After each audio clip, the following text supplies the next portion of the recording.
నమస్తే, welcome to మనం TV. నేను మీ పవన్ బెస్వాడ. ఆధునిక ప్రపంచంలో కాంటాక్ట్ లెన్స్లు ఒక వరం లాంటివి. ఇవి కళ్ళజోడు లేకుండా స్పష్టంగా చూడటానికి ఎంతో సహాయపడతాయి. స్టైలిష్తో పాటు ఫ్యాషన్ గాను కాంటాక్ట్ లెన్స్లు వాడుతున్నారు. అందుకే ప్రస్తుతం ప్రపంచవ్యాప్తంగా దాదాపు 140 మిలియన్ల మంది ఈ కాంటాక్ట్ లెన్స్లు వాడుతున్నారు. అయితే కాంటాక్ట్ లెన్స్లు మీ కళ్ళకు డేంజర్లో పడేసే అవకాశం ఉంది. అసలు ఈ కాంటాక్ట్ లెన్స్లు ఎలా పుట్టాయి, ఎలా వాడుకలోకి వచ్చాయి, ఇంత పాపులర్ ఎలా అయ్యాయి, ప్రస్తుతం వీటి వల్ల ప్రమాదం ఏంటి, ఇలాంటి డీటెయిల్స్ ఈ వీడియోలో తెలుసుకుందాం. కాంటాక్ట్ లెన్స్ల వాడకం 1887లో జర్మనీలో స్టార్ట్ అయింది. ఒక జర్మన్ ఆప్టమాలజిస్ట్ అడాల్ఫ్ ఫిక్ అనే వ్యక్తి గ్లాస్తో తయారు చేసిన మొట్టమొదటి కాంటాక్ట్ లెన్స్లను రూపొందించాడు. అవి కంటి స్క్లెరా మీద ఉంచేలా డిజైన్ చేశాడు. అంటే అవి కంటి తెల్లటి భాగం మొత్తం కవర్ అయ్యేలా ఉండేవి, కానీ అవి భారీగా అసౌకర్యంగా ఉండేవి. ఆ తర్వాత 1940లలో అమెరికాలో ప్లాస్టిక్ లెన్సెస్ అందుబాటులోకి వచ్చాయి. అవి కాస్త లైట్ వెయిట్గా, కంఫర్టబుల్గా మారాయి. ఇక ఇప్పుడు మనం ఉపయోగించే సాఫ్ట్ కాంటాక్ట్ లెన్సెస్ 1960లలో చెక్ రిపబ్లిక్లో ఓటో విస్టర్లే అనే సైంటిస్ట్ హైడ్రోజెల్ మెటీరియల్తో డెవలప్ చేశాడు. అక్కడ నుంచి ఈ లెన్సెస్ ప్రపంచవ్యాప్తంగా సూపర్ హిట్ అయ్యాయి. ఇక ఈ లెన్సెస్ కేవలం చూపు కోసం మాత్రమే కాదు, ఇవి మన లైఫ్ స్టైల్ను డెవలప్ చేస్తాయి.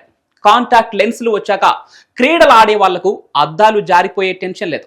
సినిమా స్టార్స్ కళ్ళ రంగు మార్చి క్యారెక్టర్స్కి జీవం పోసే అవకాశం. ఇక సాధారణ జనాలైతే స్టైలిష్గా ఒకే రేంజ్లో కనిపిస్తారు. ఇవి కంటి కార్నియాకు పర్ఫెక్ట్గా సెట్ అవుతాయి, చూపును సహజంగా షార్ప్ చేస్తాయి. కానీ ఇదే స్పెషల్ లెన్స్ వీటిని రిస్కీగా కూడా మారుస్తుంది. ఎందుకంటే ఇవి మీ కంటి సున్నితమైన భాగంతో డైరెక్ట్గా టచ్లో ఉంటాయి. కాంటాక్ట్ లెన్సెస్ ఎంత అద్భుతంగా ఉన్నా సరిగ్గా ఉపయోగించుకోకపోతే చాలా సమస్యలే వస్తాయి. కాంటాక్ట్ లెన్స్ వల్ల చాలా మంది ఎఫెక్ట్ అవుతున్నారు. 2016లో బ్రిటన్లో జాకీ డేవిస్ అనే 42 ఏళ్ల అమ్మాయి కాంటాక్ట్ లెన్స్ వాడుతూ ఉండేది.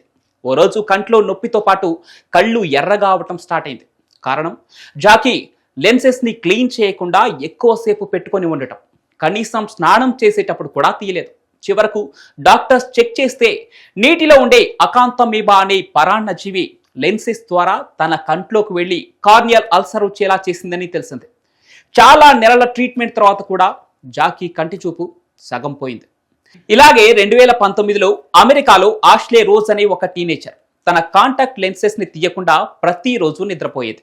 క్రమంగా కంట్లో నొప్పితో పాటు కళ్ళు ఎర్రగా అవటం స్టార్ట్ అయింది. డాక్టర్స్ చెక్ చేస్తే సూడోమోనాస్ అనే బ్యాక్టీరియా వల్ల తీవ్రమైన ఇన్ఫెక్షన్ వచ్చినట్లు తేలింది.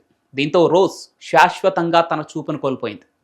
లెన్సెస్ ఎక్కువసేపు ఉంచడం, సరైన క్లీనింగ్ లేకపోవటమే ఇందుకు ప్రధాన కారణమని తెలిసింది. ఇలాంటి కేసులు కేవలం విదేశాల్లోనే కాదు, మన భారత్లో కూడా జరిగాయి. 2022లో రాహుల్ అనే 28 ఏళ్ల వ్యక్తి రోజు 12 నుంచి 14 గంటల సేపు కాంటాక్ట్ లెన్సెస్ ధరించేవాడు.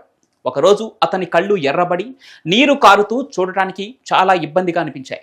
డాక్టర్స్ చెక్ చేస్తే లెన్సెస్ వల్ల కార్నియా మీద చిన్న గీతలు పడి ఆక్సిజన్ లోపం వల్ల డ్రై ఐ సిండ్రోమ్ వచ్చినట్లు తెలిసింది. అతను లెన్సెస్ తీసేటప్పుడు జాగ్రత్త తీసుకోకపోవటం, ఎక్కువసేపు వాడటమే ఇందుకు ప్రధాన కారణం. చికిత్స తర్వాత కోలుకున్న అతను ఇప్పుడు లెన్సెస్కి బదులు అద్దాలు వాడాల్సి వస్తుంది. ఇవన్నీ రియల్ లైఫ్ ఉదాహరణలు. సరైన జాగ్రత్తలు తీసుకోకపోతే కాంటాక్ట్ లెన్సెస్ వల్ల ఇన్ఫెక్షన్స్, కార్నియా డ్యామేజ్ లేదా చూపు కూడా కోల్పోయేటువంటి సీరియస్ పరిణామాలు రావచ్చు. ఇక లెన్స్ను సరిగ్గా వాడకపోతే చాలా ప్రమాదాలే ఎదురవుతాయి. లెన్సెస్ కంటికి ఆక్సిజన్ అందకుండా అడ్డుపడుతున్నాయి. దీనివల్ల కార్నియా వీక్ అవుతుంది. అంతేకాదు, లెన్సెస్ని క్లీన్ చేయకపోతే బ్యాక్టీరియా, ఫంగస్ కంట్లోకి వెళ్లే ప్రమాదం ఉంటుంది. ఎక్కువసేపు పెట్టుకుంటే కొత్త రక్తనాళాలు పెరిగి కంటి ఆరోగ్యం చెడిపోతుంది. లెన్సెస్ పెట్టేటప్పుడు లేదా తీసేటప్పుడు కేర్లెస్గా ఉంటే కార్నియాకు స్క్రాచెస్ పడతాయి. కొందరికి లెన్స్ మెటీరియల్తో అలర్జీ, డ్రై ఐస్ వంటి ప్రమాదాలు వస్తాయి. ఒకవేళ లెన్సెస్ తప్పనిసరిగా వాడాలనుకుంటే కొన్ని జాగ్రత్తలు తప్పనిసరి. కాంటాక్ట్ లెన్స్లు ధరించి స్నానం చేయొద్దు. మీరు వాడే కాంటాక్ట్ లెన్స్ను ఇతరులతో ఎట్టి పరిస్థితుల్లోనూ షేర్ చేసుకోవద్దు. ఇక రాత్రిపూట నిద్రపోయే ముందు కాంటాక్ట్ లెన్స్ను తప్పకుండా తీయాలి. కాంటాక్ట్ లెన్స్ పెట్టే ముందు, బయటకు తీసే ముందు చేతులను శుభ్రం చేసుకోవాలి. కాంటాక్ట్ లెన్స్ వాడే చాలా మంది లెన్స్ బాక్స్ను రెగ్యులర్గా మార్చరు. కాంటాక్ట్ లెన్స్ బాక్స్ను రెగ్యులర్గా మార్చడం, శుభ్రం చేయటం చాలా ముఖ్యం. లెన్స్లను శుభ్రం చేసుకోవటం మర్చిపోవద్దు. డిస్పోజబుల్ కాంటాక్ట్ లెన్స్ను వాడకపోతే ప్రతిరోజు లెన్స్లను శుభ్రం చేసుకోవాలి. కాంటాక్ట్ లెన్స్ ధరించేవారు ఏడాదికి 1-2 సార్లైనా తప్పకుండా కంటి పరీక్ష చేయించుకోవాలి. మరి ఈ జాగ్రత్తలు మీరు పాటిస్తున్నారో లేదో కామెంట్ల రూపంలో తెలియచేయండి. మీ ఫ్రెండ్ అండ్ ఫ్యామిలీలో కాంటాక్ట్ లెన్స్ వాడే వారికి ఈ వీడియోను షేర్ చేయండి. ఇలాంటి హెల్త్ ఇన్ఫర్మేషన్ కోసం మనం టీవీని సబ్స్క్రైబ్ చేసుకోండి.